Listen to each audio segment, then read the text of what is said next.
iBlockCube Worldwide Travel Adapter. Well, let's see what we get in the box.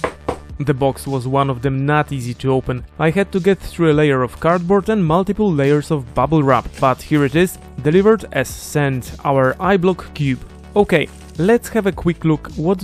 Oh, everything is in a travel baggie. I did not expect that. The black baggie or pouch, whatever you want to call it, seems to be a brilliant idea, especially if you travel often, so you'll have your device protected from the environment. So inside we get USB-C to USB-C cable, quite heavy, should be good. We'll have a closer look later on. This is the main device, our travel adapter that can work in more than 150 countries. It does feel solid, seems to be made from good quality ABS. On this side of the device there are 3 sliders for sliding the appropriate plug out. But wait a second, how am I to test the device if I don't have any different sockets at home? I made a couple of phone calls to get the adapters to test the device. I had to pick them up from different locations in the town. They are the ones that I got.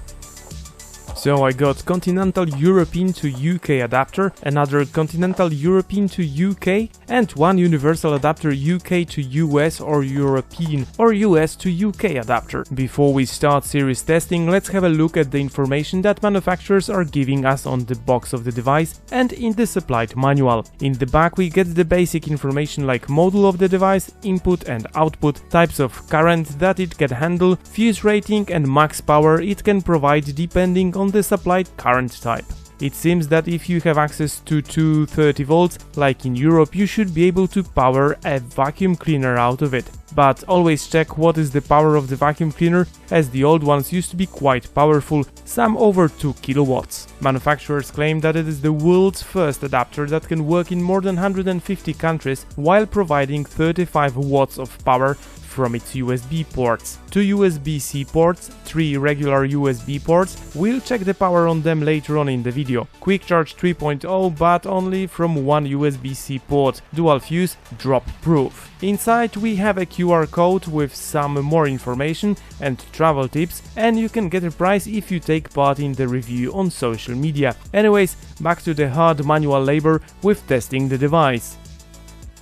The good news is that I found an US socket in my house. I have 2 of them in my bathrooms. They do not deliver loads of current, but at least we'll be able to test the device with 110 volts. So as you can clearly see, the device fits UK socket, European socket and US socket, no problem. It can take US plug, European plug and UK plug. Unfortunately, I did not find any Australian adapters around, so I was unable to test it in Australian socket, but I do believe it would work in it without any problems. At this very moment I have to say sorry, I did finally find an Australian plug. I tried it and it fits in no problem. The only problem is that I did not find any Australian sockets, so I was unable to check this very feature of this very device. Time to have a look at the fuse of the device. That is, ooh, sweet, it is so small, but it is only 8 amps, so anyways. But we have a spare inside if we need one while being abroad. It is time to check the USB ports. I tested the regular USB port with my Mooker multimeter,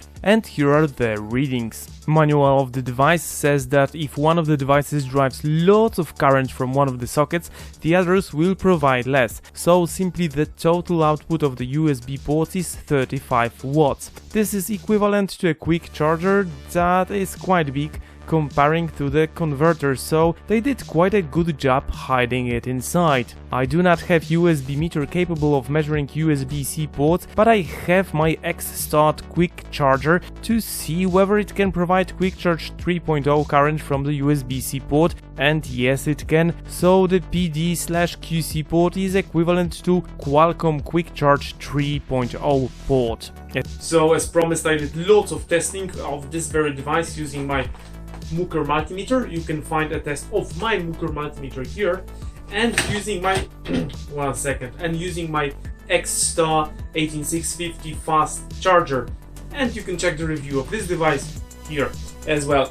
These are the readings of the regular USB ports of this iBlockCube. So we are getting 1.75 amps at 492 volts So yes, these ports are 2.1 amps. It simply depends on the device that is plugged in, but these readings are very similar to what you should expect from such a port. Just to have a comparison, I used charger supplied with my small one's mobile. That is a quick charger, and as you can see, we are getting here 1.15 to 1.30 amps at around 9 volts. I was unable to measure USB-C quick charge port. I do not have a device to test it until I realized that you can simply download an application for your Android mobile and you can get the readings in your mobile. And this is how I found out that my mobile phone and 2 of my charging cables are simply out of order. Anyway, I did find a couple of interesting facts about this very iBlockCube, and I did find a couple of very interesting facts about my mobile phone. I'm using V20 for shooting all of my videos right now.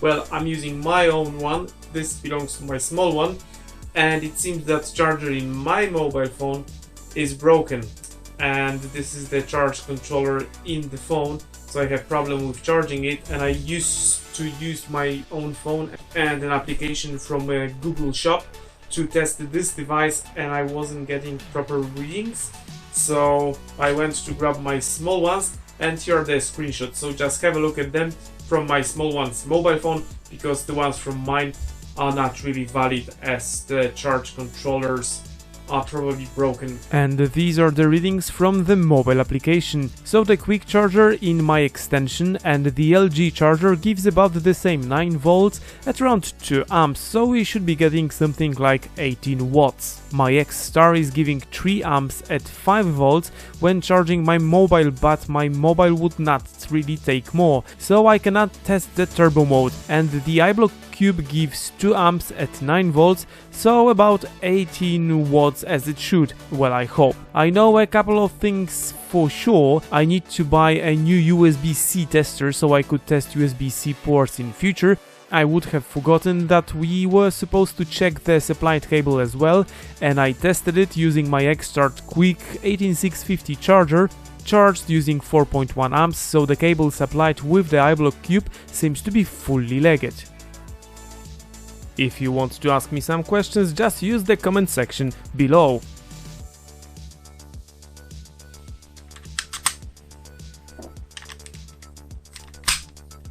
So I did my best to show you all of the features of this very device that can be plugged in continental Europe, UK, Australia, US, and probably any other country in the world. So I do like it. It's gonna end up in my small one's room, as I said, and I'm running out of USB charging ports myself, because you know we usually have more and more devices, and I got something special for myself. It's gonna arrive here in about 2 weeks, so expect another review of USB charging ports soon.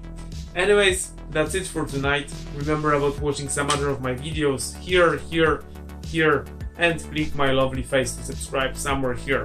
That's it. Bye bye.